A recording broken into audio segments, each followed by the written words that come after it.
100 Jati menemani Anda di live travel update Kamis 6 Januari 2022. Seperti biasa, sejumlah informasi seputar destinasi wisata di sejumlah daerah di Indonesia hingga tips liburan sedang Ratu siapkan khusus untuk Anda hari ini. Disampaikan secara langsung bersama reporter kami yang berada di berbagai kota. Inilah live travel update selengkapnya.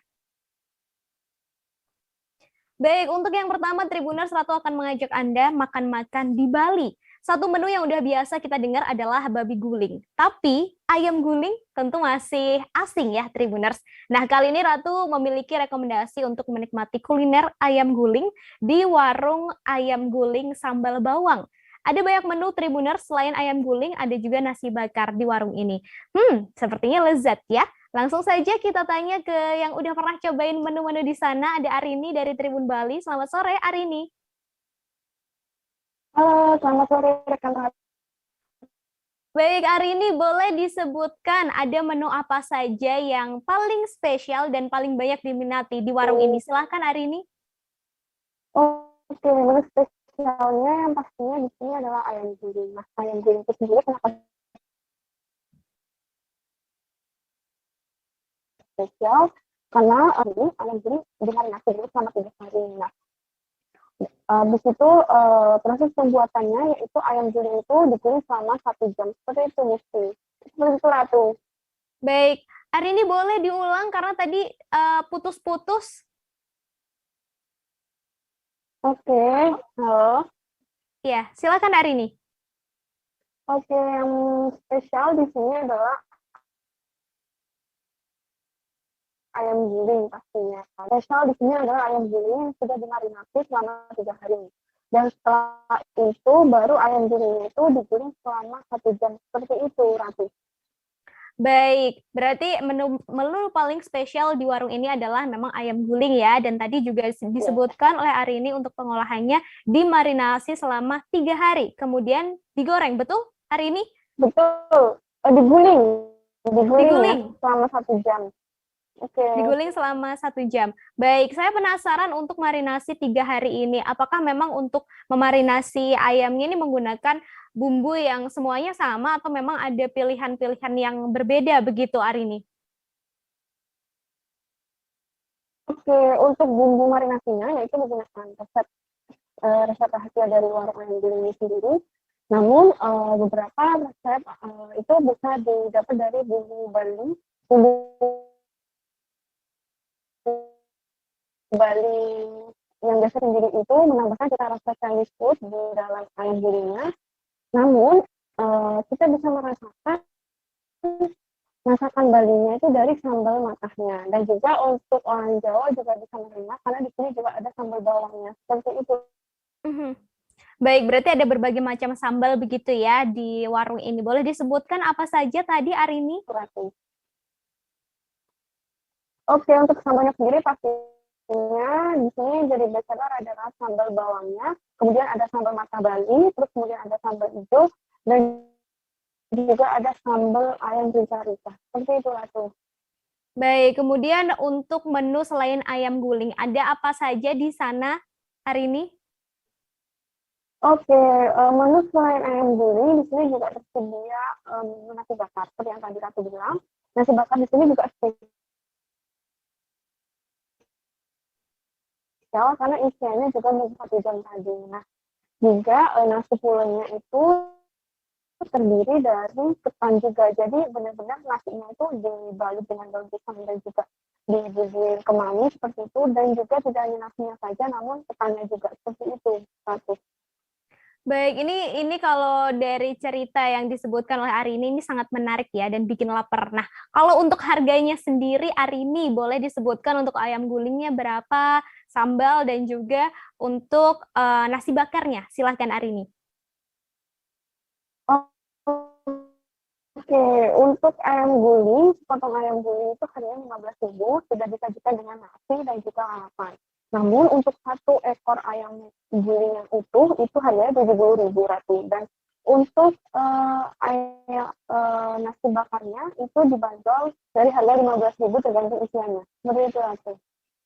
Baik, terima kasih hari ini atas informasi dan juga rekomendasi lokasi wisatanya untuk berkuliner di wisata di sekitaran Bali, Tribuners. Kemudian tadi hari ini juga sempat melakukan wawancara dengan pemilik ayam guling sambal bawang sidat karya Bali, Erika. Berikut liputannya untuk Anda. Halo kakak, selamat sore. Selamat sore, Kak, bisa dikenalin dengan kakak siapa dan selaku apa? nama saya Erika Kurniawan Ya. dan kebetulan saya adalah pemilik warung ayam guling sambal bawang ini. Oke, Kak Rika, ini spesialnya apa sih Kak ayam gulingnya? Spesial di sini itu ayam guling dan nasi bakar ayam guling. Oke, proses pembuatannya gimana tuh Kak ayam gulingnya? Dimarinasi berapa lama Kak? Bisa diceritakan ke Tribuners? Kalau untuk ayam gulingnya sendiri itu prosesnya dari awal ayam itu dicuci dengan cuka, kemudian dilumuri dengan garam, dibersihkan dengan garam, baru dibumbuin, dimarinasi.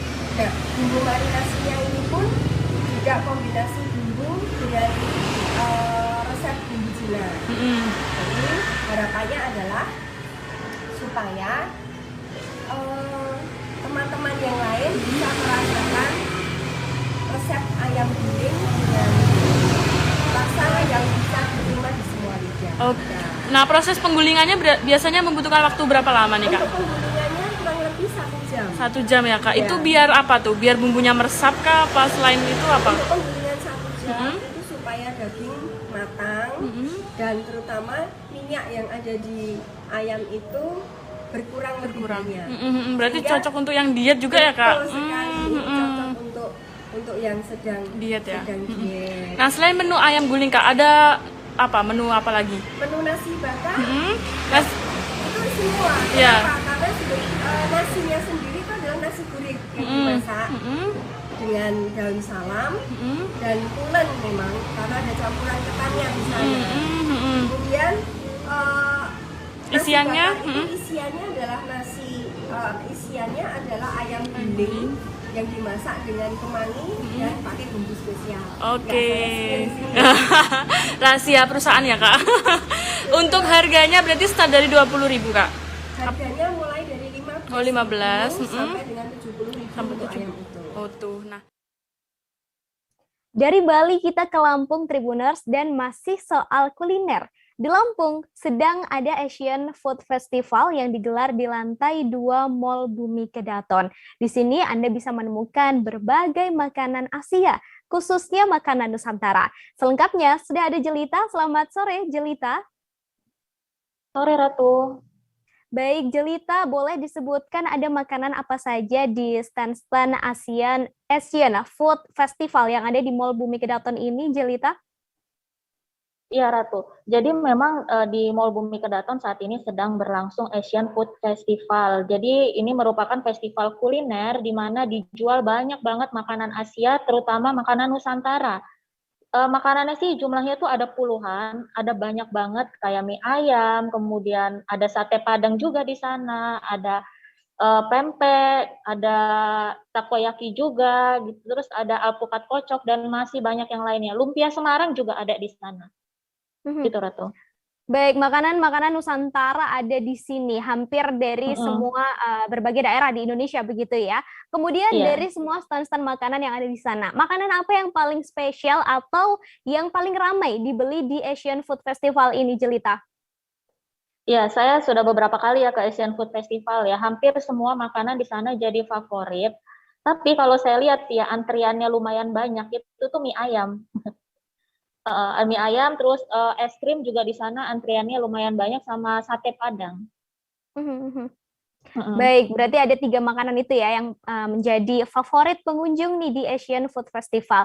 Kemudian terakhir, Jelita, Asian Food Festival ini boleh disebutkan digelar sampai kapan di Mall Bumi Kedaton dan apakah memang event ini menjadi event tahunan atau memang ada momen-momen khusus begitu diadakannya Asian Food Festival ini? Silakan, Jelita. Ya, waktu Asian Food Festival ini dimulainya dari tanggal 22 Desember 2021. Awalnya itu akan berakhirnya di tanggal 2 Januari 2022, tapi ternyata diperpanjang. Nah, menurut informasi itu diperpanjangnya itu antara tanggal 12 Januari atau tanggal 16 Januari 2022 ini Ratu. Dan ini kalau dibilang event tahunan sih enggak juga ya, karena memang ini baru kedua kalinya lah digelar gitu. Jadi di 2021 tuh sempat di pertengahan itu digelar, kemudian berakhir dan digelar kembali itu di bulan Desember 2021. Baik, terima kasih Jelita atas informasi dan rekomendasinya untuk Anda Tribuners yang ada di Lampung ya. Ini boleh langsung mampir saja menikmati kuliner dari berbagai daerah di Indonesia di satu tempat, Asian Food Festival di Mall Bumi Kedaton. Terima kasih Jelita. Iya Ratu. Zoological Garden atau Bazoga di Bandung, Tribuners, kabarnya ramai dikunjungi oleh wisatawan kemarin di hari libur tahun baru. Dan ada kabar gembira juga Tribuners, 2 ekor singa baru saja lahir di kebun binatang ini. 1 bayi singa jantan dan 1 bayi singa betina diberi nama Baha dan Gia yang lahir sejak 28 November 2021. 2 bayi singa menggemaskan ini juga menjadi daya tarik hingga membuat wisatawan berbondong-bondong mengunjungi kebun binatang. Seperti apa ya gemasnya 2 bayi singa ini?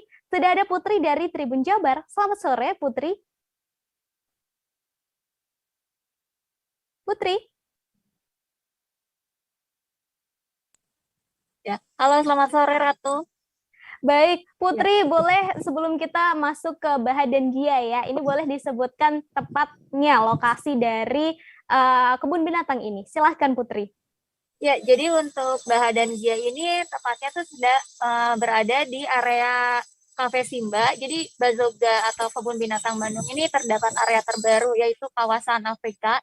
Dan di sana pengunjung bisa melihat 2 anak Simba yang baru dari pasangan Melvin dan Tera.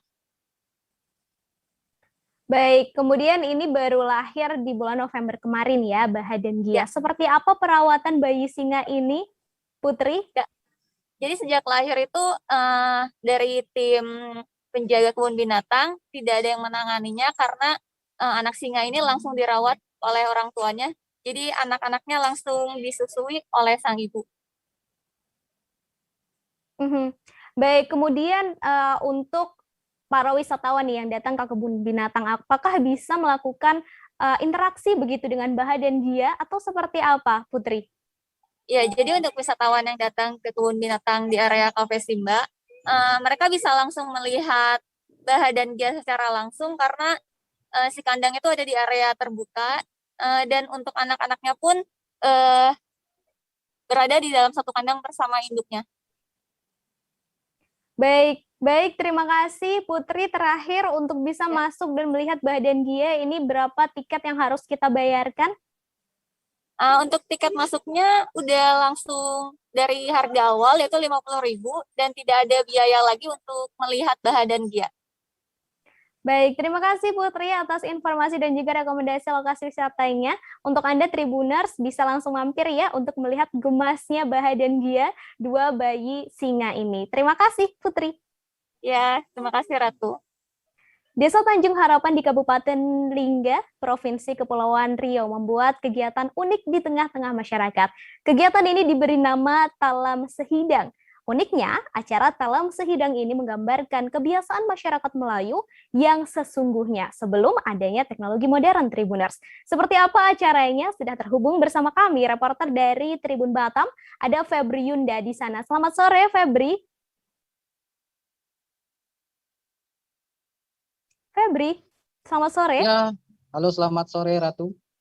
Baik, Febri bisa diceritakan kepada Tribuners bagaimana konsep dari acara unik ini. Silahkan Febri. Ya baik, terima kasih Ratu. Perlu saya jelaskan ya bahwa konsep yang dibuat dalam kegiatan Talam Sehidang ini merupakan konsep yang tertutup rapi ya. Karena ketika para pengunjung memasuki wilayah ini, memasuki kegiatan ini, para pengunjung akan melihat bagaimana gambaran masyarakat Melayu pada zaman dahulu, baik itu dari stand-standnya dan baik itu dari kerajinannya, baik itu dari makanan dan minuman khasnya.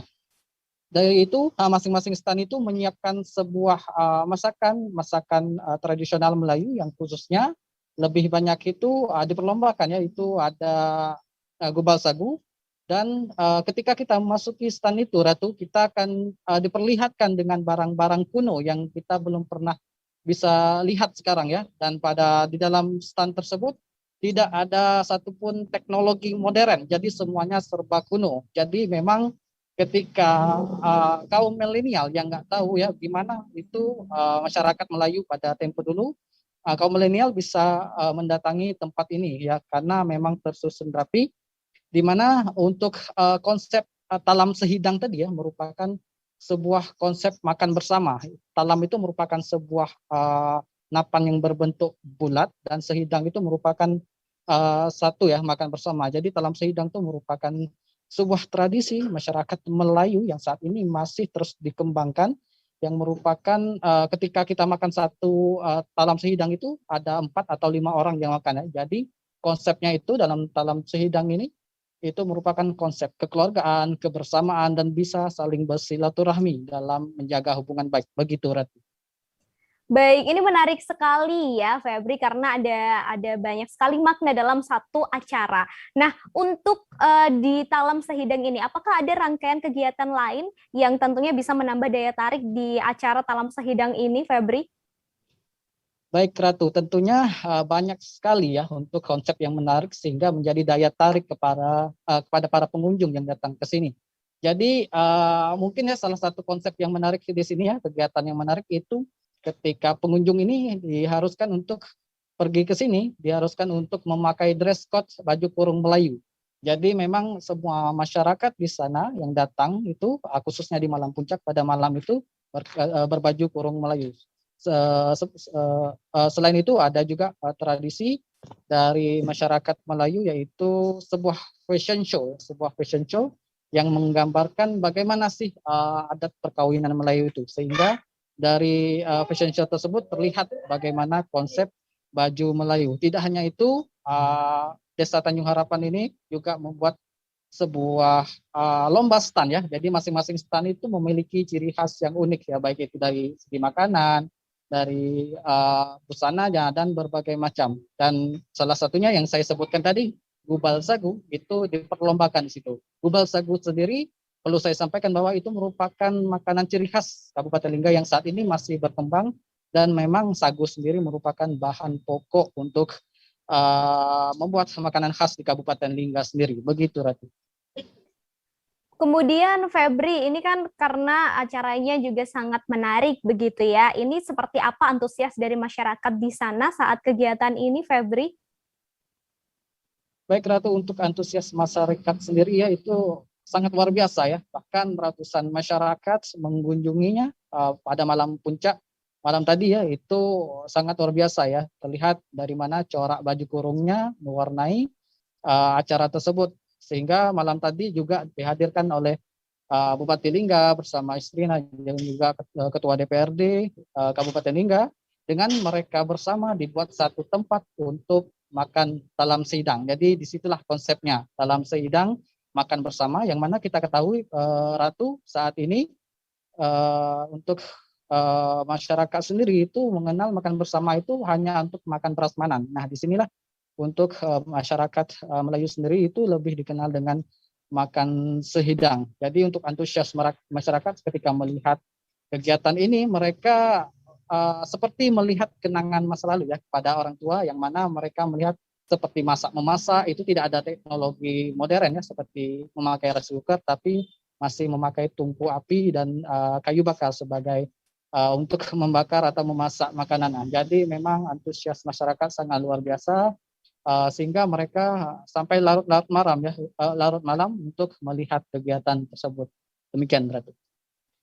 Terakhir, Febri, ini kan acaranya kalau boleh saya bilang adalah acara yang penuh makna begitu ya. Tidak hanya menikmati makanan, tapi juga memelihara budaya dan juga memelihara budaya begitu. Kemudian untuk acara ini, apakah hanya dilakukan satu kali saja atau memang sudah rutin dilakukan begitu, Febri? Dan kemudian untuk acara ini, ya begitu, Febri. Ya baik, Ratu, kalau untuk acara sendiri ini merupakan acara perdana ya yang dihadirkan Desa Tanjung Harapan ini karena melihat bagaimana mereka bisa menghadirkan Melayu yang sesungguhnya, Melayu tradisional yang sesungguhnya kepada masyarakat. Jadi ini merupakan acara perdana yang dilaksanakan selama 2 hari. Bahkan Bupati Lingga sendiri mengatakan bahwa acara ini harus menjadi ikon tersendiri buat Desa Tanjung Harapan sendiri. Sementara untuk Kades Tanjung Harapan sendiri itu berencana ya akan membuat kegiatan ini menjadi rutin ya per tahun. Jadi ini masih dikonsepkan untuk menjadi rutin per tahun begitu, Ratu. Baik, terima kasih Febri atas informasinya hari ini dan tadi Febri juga sempat berbincang dengan Kades Tanjung Harapan Irwansyah serta Bupati Lingga Muhammad Nizar. Berikut pertanyaan untuk Anda. Kegiatan ini sehingga antusias masyarakat luar biasa, sehingga ini merupakan kegiatan perdana. Bahkan mungkin ini perdana untuk di Kabupaten Lingga. Jadi kami buat nuansa seperti kampung Melayu. Tidak ada menggunakan alat-alat yang modern, tapi kami menggunakan alat-alat tradisional semuanya. Tujuan kami adalah tak lain dan tak bukan untuk melestarikan budaya Melayu, memperluaskan, memperkenalkan kepada generasi-generasi yang baru seperti apa. Orang tua-tua kita dulu tu sebelum acara dia mengundang kaum kerabat, tetangga dan sebagainya, masak sama-sama, makan sama-sama dan dilestarikan dengan makannya berhidang. Yang itu sekarang kami buat.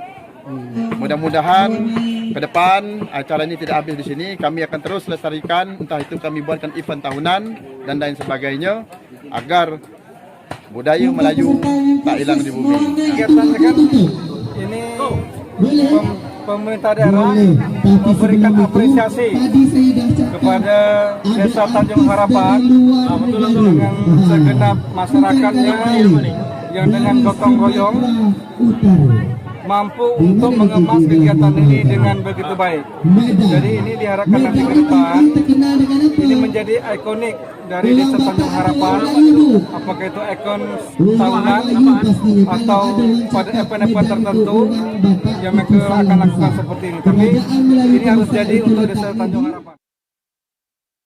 Berikutnya Tribuners, Anda yang berada di Lampung, ada sebuah destinasi wisata baru yang baru saja dibuka pada Oktober 2021 lalu. Seperti apa lokasinya? Selengkapnya setelah jeda sejenak ya Tribuners, tetap bersama kami di Live Travel Update. Yang tidak berdarah itu biasanya ditandai dengan adanya penyumbatan. Kalau itu terjadi di sini mungkin pikirnya tidak ke situ kali ya, tapi kalau di Korea atau di Kamboja itu ada beberapa paper yang saya itu Mas, ya, dulunya tukang koran. Oh gitu ya. Tukang koran. Ya, saya baca itu Pak. Tuh kan pernah baca kan? Ya. Jadi kalau saya jadi tanggam itu udah bersyukur banget. Kak, si anak ini dijadikan sebagai tersangka begitu. Ya, kalau ini kita bicara yang di luar kasus Kebun Ombo ya. Dengan nama hujan shower, di mana terdapat batas jelas antara daerah hujan dan tidak hujan yang biasanya terjadi pada fase awal mature stage atau tahap berbahaya dewasa. itu Kang. Jadi mulai artinya terjadinya perlembekan. Nah itu untuk penetrasi akan sulit. Gitu ya. Dok, saya ini menurut saya memang tidak mudah. Bukan urusan tanah diambil. Kalau misalnya Amerika Serikat sekarang, Rasulullah mengatakan dalam sebuah hadis bahwa berpuasa di 6 hari Syawal itu. Oke, apa kabar Bang Arif di sini untuk strateginya? Kalau saya sendiri di Jumit 37 ini yang semalam baru mulai, saya udah pas. Sebenarnya aku nggak ngerasain penangkapan atau penggerbegan atau apapun itu. Karena gitu, posisinya aku kriteria. Jadi kita mengenal disebut dengan stroke yang tidak berdarah dengan stroke yang berdarah. Stroke yang tidak berdarah itu biasanya ditandai dengan adanya penyumbatan. Kalau itu terjadi di sini mungkin pikirnya tidak ke situ kali ya, tapi kalau di Korea atau di Kamboja itu ada beberapa paper yang saya itu Mas, ya, dulunya tukang koran. Oh gitu ya. Tukang koran. Ya, saya baca itu Pak. Tuh kan pernah baca kan? Ya. Jadi kalau saya jadi tanggam itu udah bersyukur banget. Kak, si anak ini dijadikan sebagai tersangka begitu. Ya, kalau ini kita bicara yang di luar kasus Kebun Ombo ya. Dengan nama hujan shower, di mana terdapat batas jelas antara daerah hujan dan tidak hujan yang biasanya terjadi pada fase awal mature stage atau tahap berbahaya dewasa. itu Kang. Jadi mulai artinya terjadinya perlembekan. Nah itu untuk penetrasi akan sulit. Gitu ya.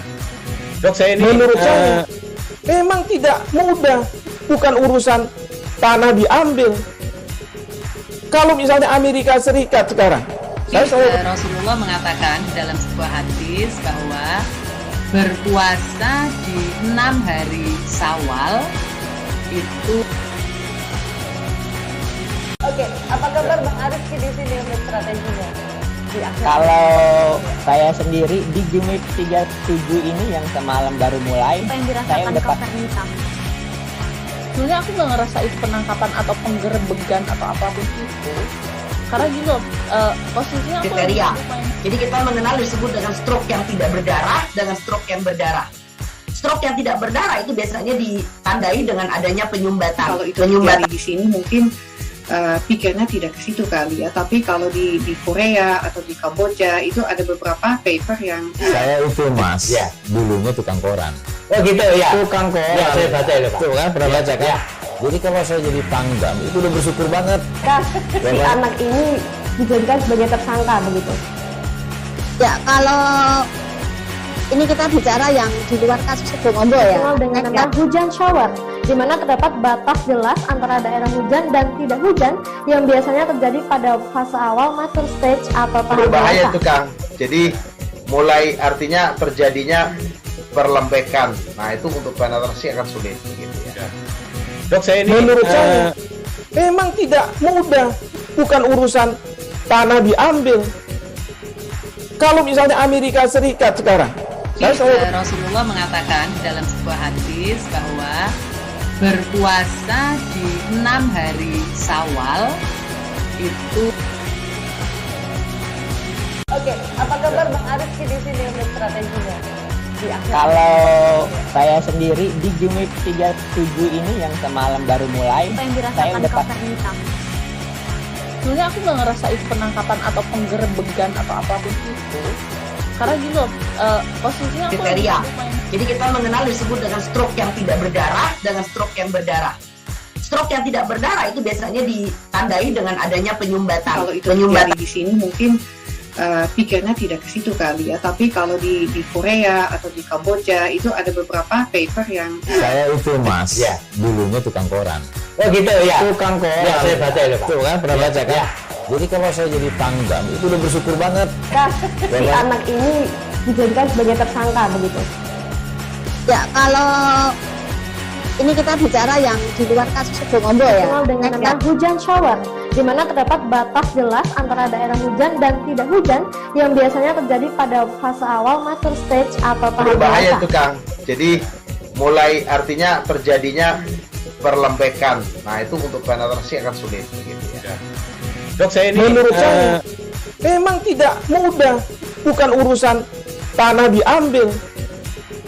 Kalau misalnya Amerika Serikat sekarang, Rasulullah mengatakan dalam sebuah hadis bahwa berpuasa di 6 hari Syawal itu.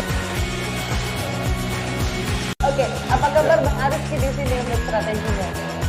Kalau saya sendiri di Jumit 37 ini yang semalam baru mulai, Apa yang saya dirasakan udah Kak Nita?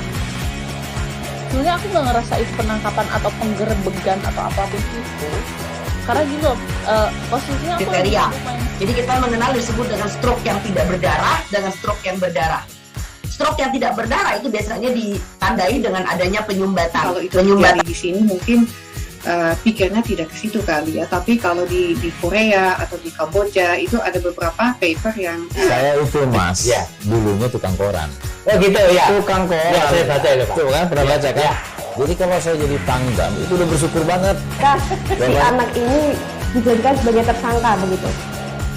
Ya, kalau ini kita bicara yang di luar kasus Sebongombo ya. Dikenal dengan nama hujan shower, di mana terdapat batas jelas antara daerah hujan dan tidak hujan yang biasanya terjadi pada fase awal mature stage atau tahap Berbahaya dewasa. itu Kang. Jadi mulai artinya terjadinya perlembekan. Nah itu untuk penetrasi akan sulit. Gitu ya.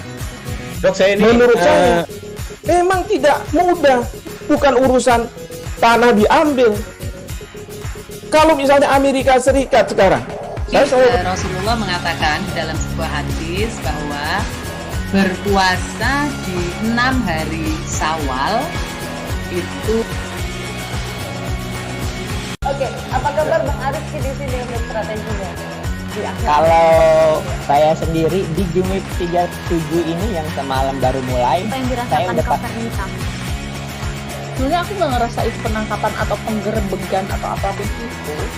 Karena gini loh, posisinya aku Kriteria. lagi main. Jadi kita mengenal disebut dengan stroke yang tidak berdarah dengan stroke yang berdarah.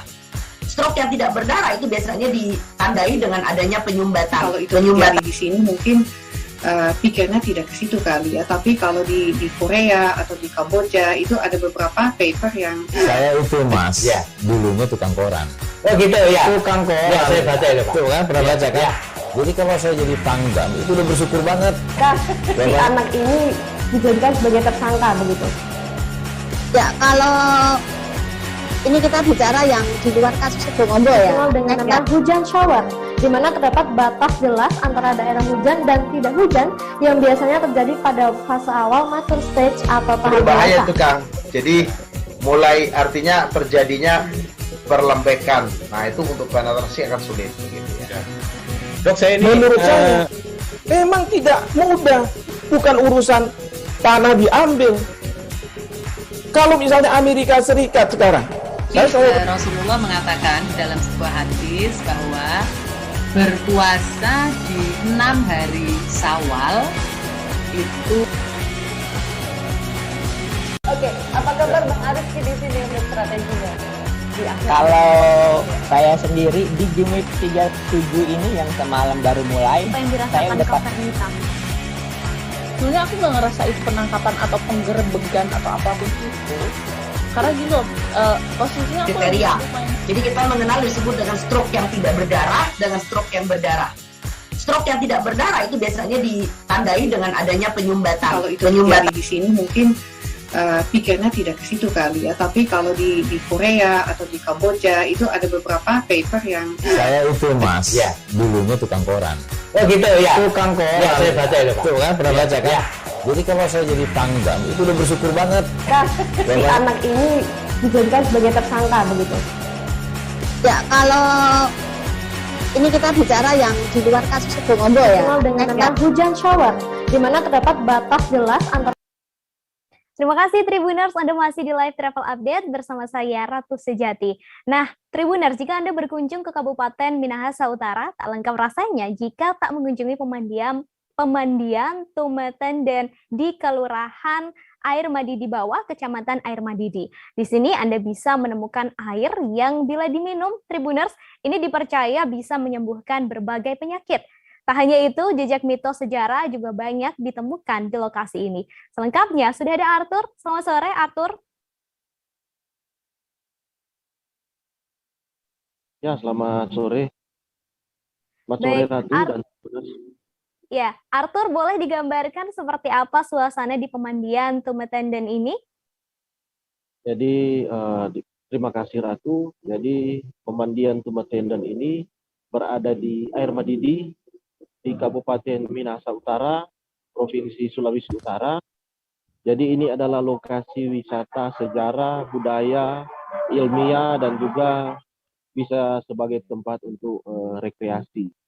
Jadi kekuatan utama dari lokasi wisata ini ada pada storytellingnya. Jadi itu ada semacam legenda percintaan bidadari dan juga manusia yang menjadi salah satu mitos yang berkembang di objek wisata ini.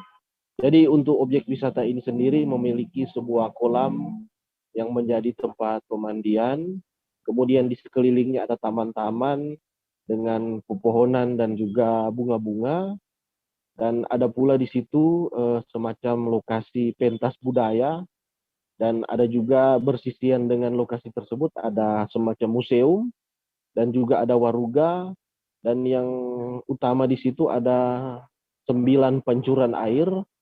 Jadi air di situ sering digunakan oleh warga untuk mandi, untuk minum, bahkan air di situ bisa langsung diminum, dan oleh sejumlah warga masih mempercayai bahwa air itu memiliki khasiat tertentu. Jadi ini objek wisata budaya yang sangat lengkap.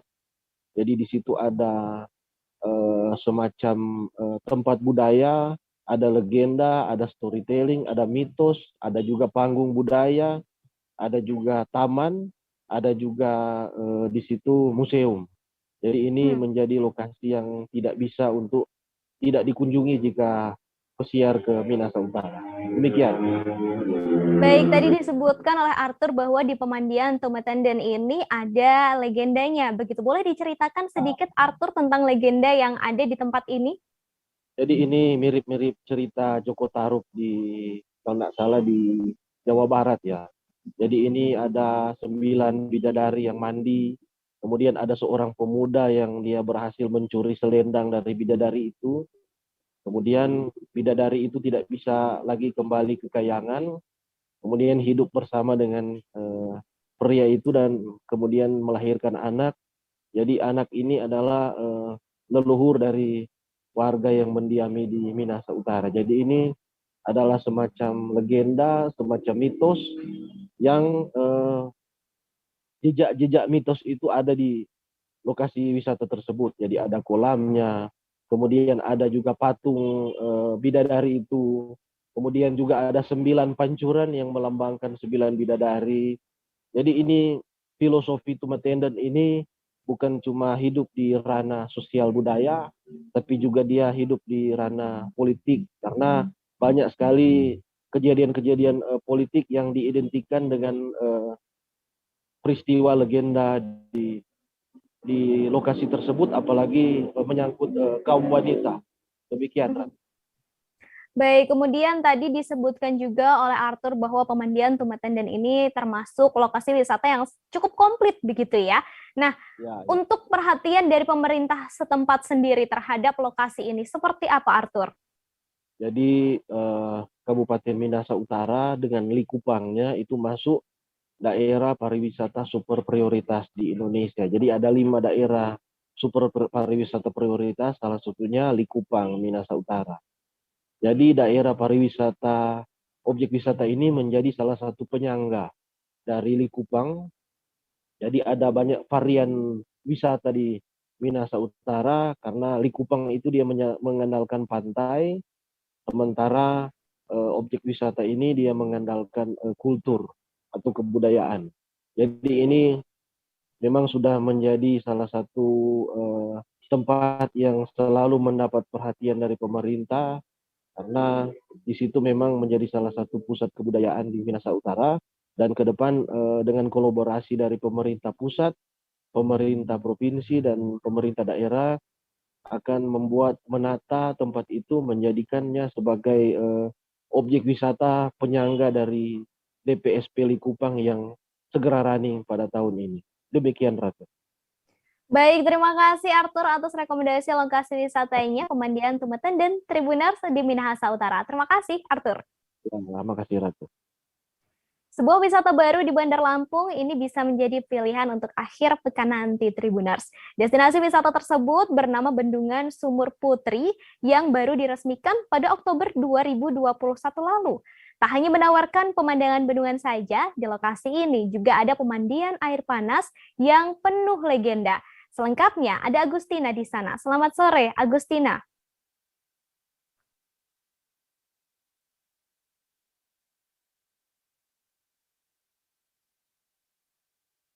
Halo, selamat sore, Agustina.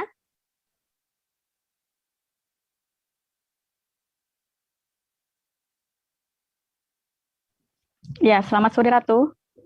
Baik, Agustina, bisa diceritakan seperti apa suasana di lokasi Bendungan Sumur Putri ini dan tepatnya ada di lokasi mana? Silahkan, Agustina. Ya, baik. Suasana di sekitar Bendungan Sumur Putri, Ratu, masih dikelilingi oleh pepohonan rindang. Jadi lingkungannya juga bersih, serta fasilitasnya juga tertata rapih. Jadi untuk fasilitas dan juga seperti jembatan, tembok-temboknya juga terlihat berwarna-warni, dan lokasi bendungan memang berdekatan dengan jalan, namun kondisi jalan tidak terlalu ramai sehingga suara bising dari kendaraan itu juga tidak terlalu mengganggu suasana asri yang ada di situ. Jadi untuk lokasi Bendungan Sumur Putri ini ada di Kecamatan Teluk Betung Utara, Kota Bandar Lampung, tepatnya di Jalan Saleh Raja Kusuma Yuda. Begitu, Ratu. Baik, kemudian untuk di Bendungan Sumur Putri ini ada spot apa saja dan ada fasilitas apa saja di sana, Agustina? Iya, untuk fasilitas sendiri itu di sana ada banyak spot-spot foto, seperti ada background foto hutan, lalu ada juga background foto bendungan, lalu ada juga jembatan di area bendungan itu. Lalu kemudian selain spot-spot foto juga masih ada gazebo-gazebo untuk bersantai, lalu ada panggung terbuka untuk para seniman lengkap dengan ruang gantinya, dan juga ada banyak toilet di situ. Jadi untuk pengunjung yang berkunjung ke situ tidak perlu bingung jika ingin buang air. Jadi lalu kemudian ada juga untuk anak-anak itu taman bermain. Taman bermain juga di situ banyak sekali wahana-wahana bermain untuk anak-anak. Dan juga di situ ada food court. Wisata kuliner, juga ada toko souvenir yang nantinya akan menjual pernak-pernik khas Lampung di situ. Begitu, Ratu. Baik, cukup lengkap ya, Agustina. Kemudian tadi juga di awal sudah disebutkan bahwa di lokasi pemandian air panasnya ini menyimpan legenda. Boleh diceritakan sedikit tentang legenda yang ada di sana, Agustina? Oh, ya, tempat tersebut, khususnya itu wisata Bendungan Sumur Putri itu, di situ tidak hanya bendungan saja ya yang ada di situ. Kebetulan di situ juga dekat dengan area sumur, namanya itu yang dinamakan dengan Sumur Putri. Jadi dikonfirmasi dari Kadis Pariwisata MUD dan juga Ketua POK Darwis Sugiono, legenda Sumur Putri itu memang sudah dikenal sejak lama oleh masyarakat sekitar. Sumur ini letaknya berada di sebelah area kuliner, di bagian bawah tepatnya. Airnya itu dikenal hangat dan dipercaya oleh masyarakat setempat itu mampu menyembuhkan berbagai macam penyakit, juga mampu membuat awet muda. Nah, untuk masyarakatnya itu juga sudah sering melakukan prosesi mandi di sana, ataupun ada juga yang hanya melakukan basuh muka. Lalu sumur tersebut juga memiliki julukan sumur yang dihinggapi pelangi. Jadi dahulu sering terlihat ujung pelangi yang selalu mengarah ke sumur tersebut, jadi disebut dengan sumur yang dihinggapi pelangi. Dan sumur tersebut juga ada di beberapa titik di situ. Jadi tidak hanya di situ saja, kurang lebih ada 3 titik ya.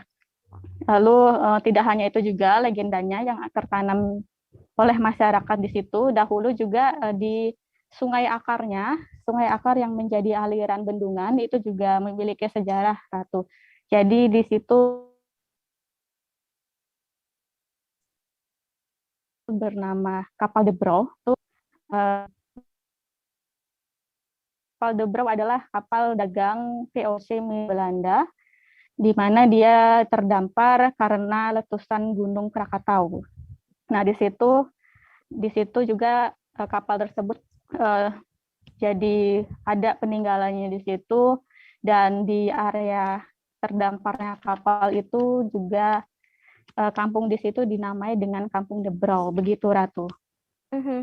Baik, berarti selain lokasi wisatanya yang cukup indah, tapi ternyata juga menyimpan banyak legenda dan juga sejarah ya, Agustina. Lalu, Agustina, jika ingin menghilangkan penat, ini kapan waktu yang paling tepat untuk menyambangi Bendungan Sumur Putri ini? Dan apakah memang ada jam buka dan tutupnya? Lalu untuk tarif khususnya juga apakah ada, Agustina? Silahkan. Untuk pengunjung yang penat dan ingin berkunjung ke wisata Bendungan Sumur Putri itu bisa berkunjung setiap hari, mulai dari pukul 6 pagi sampai dengan pukul 8 malam. Jadi tarifnya di situ masih digratiskan untuk masyarakat umum. Jadi tidak ada tarif yang ditentukan dari sana. Begitu, Ratu. Baik, terima kasih Agustina atas informasi dan rekomendasi lokasi wisatanya. Tadi Tribuners, Agustina juga sempat melakukan wawancara dengan Sekretaris Dinas Pariwisata Kota Bandar Lampung, Dirmansyah. Berikut liputannya untuk Anda. Ada acara menyambut bulan Ramadan, biasanya ada acara masyarakat ya, keagamaan di sini. Sekaligus ini adalah bendungan yang dibangun oleh pemerintah untuk sebagai air baku ya, sumber air baku PDAM. Kemudian ada juga cerita legenda terkait dengan kapal The Crow ya, itu kapal dagang yang terdampar di sungai ini di daerah Negeri Lok Gading itu karena peristiwa meletusnya Gunung Krakatau. Jadi ada tsunami, dia terdampar. Nah itu kawasan Sumur Putri yang ada sekarang. Pemerintah kota menetapkan ini sebagai destinasi yang resmi itu di akhir tahun 2021 karena kita melakukan pembangunan infrastruktur sebagaimana dilihat sekarang di sini sudah kita benahi ya. Ini ada beberapa shelter, kemudian ada tempat akan diperdagangkan oleh-oleh, souvenir, ada untuk makanan, ada untuk kuliner. Jadi di sini dipusatkan untuk kuliner khas Lampung ya, seperti itu. Nah kemudian tempat fotonya ada di sana, kemudian sudah dibangun juga jembatan ya, yang mengarah view-nya sangat baik sekali. Kemudian ada juga beberapa panggung ya, ada 2 panggung besar yang kita siapkan untuk para seniman atau penampilan budaya oleh masyarakat sekitar ini, sehingga diharapkan kepariwisataan Kota Bandar Lampung itu semakin meriah dan banyak yang akan hadir di sini. Mungkin itu yang bisa kami jelaskan ya, kawasan Sumur Putri. Baik, terima kasih Pak. Masih dalam suasana liburan awal tahun Tribuners, Anda harus mencoba serunya meluncur dari ketinggian 10 meter di Pemandian Serayu Samarinda. Lokasinya berada di Jalan Serayu, Kelurahan Tanah Merah, Kecamatan Samarinda Utara, Provinsi Kalimantan Timur. Di Pemandian Serayu ini terdapat arca pentung dan 8 stupa khas Borobudur. Jadi selain bisa bermain air, Anda bisa berfoto-foto ria di lokasi yang instagramable ini. Seperti apa ya keseruannya? Sudah ada Nefri. Halo, selamat sore Nefri. Halo, selamat sore. Baik, Nefri boleh dijelaskan rute untuk menuju ke Pemandian Serayu ini dan seperti apa aksesnya? Silahkan Nefri. Ya, untuk ke Pemandian Serayu ini, alamatnya ini di Jalan Poros Samarinda Bontang, perbatasan antara Kota Samarinda dengan Kabupaten Kutai Kartanegara maupun arah menuju Kota Bontang dan Tangata, Kabupaten Kutai Timur.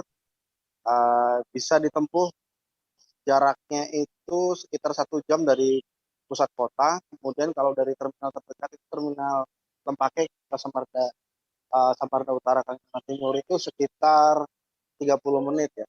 Bisa ditempuh menggunakan roda 4 maupun roda 2.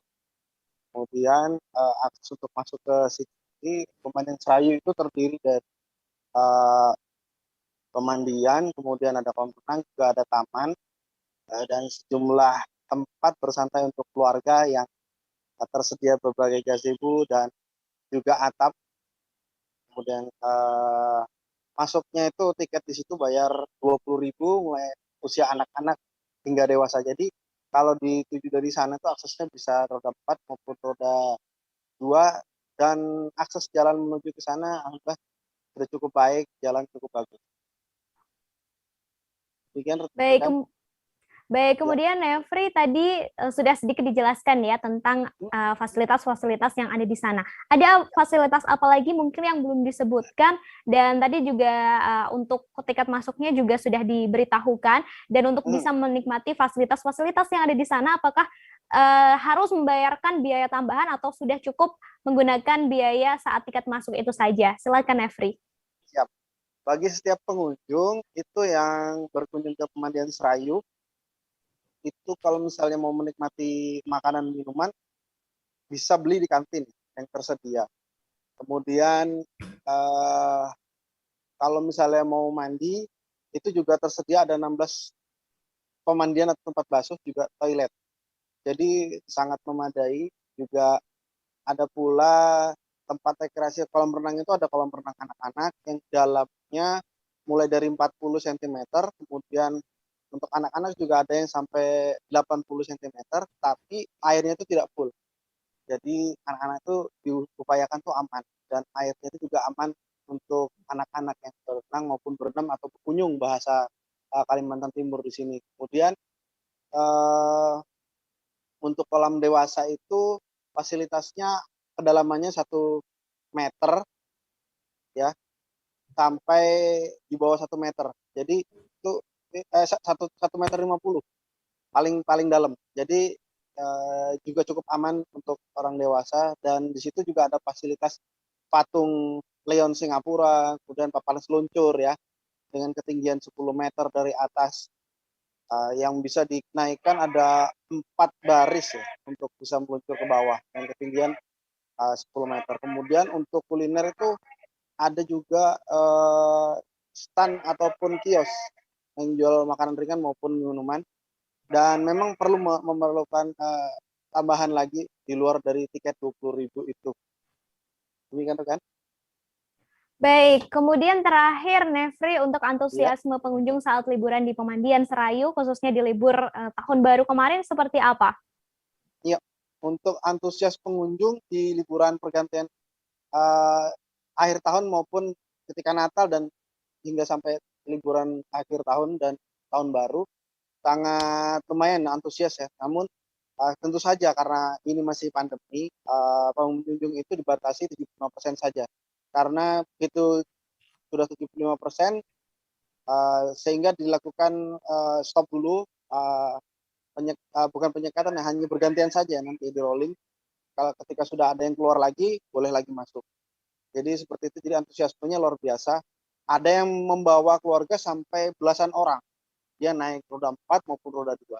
Jadi suasananya itu alami, dan untuk keluarga sendiri itu cukup mudah lah ya, untuk menaruh barang, kemudian untuk bersantai, dan tidak terlihat sangat berjubel seperti sebelum adanya pandemi. Karena sebelum adanya pandemi itu bisa mencapai 14.000 orang pengunjung dalam 1 hari di Pemandian Serayu yang berdiri sejak 2017 dan didirikan oleh pengusaha yang aslinya itu dari Magelang. Makanya itu disediakan ada arca stupa, kemudian arca pentung yang khas dari Jawa Tengah, namun tetap tidak meninggalkan kearifan lokal di sana. Demikian. Baik, terima kasih Nefri atas informasi dan juga rekomendasi lokasi wisatanya. Tribuners, ini Pemandian Serayu yang ada di Kalimantan Timur. Terima kasih Nefri. Terima kasih, sehat selalu. Itu tadi Tribuners, sederet lokasi wisata yang bisa Anda kunjungi untuk menghabiskan liburan atau nanti di akhir pekan ya. Karena masih di tengah pandemi, tetap wajib harus disiplin menerapkan protokol kesehatan serta aturan PPKM yang berlaku. Saya Ratu Jati beserta kru yang bertugas pamit undur diri. Selamat sore dan sampai ketemu di live travel update selanjutnya. Dah. Jangan lupa like, subscribe, dan share ya.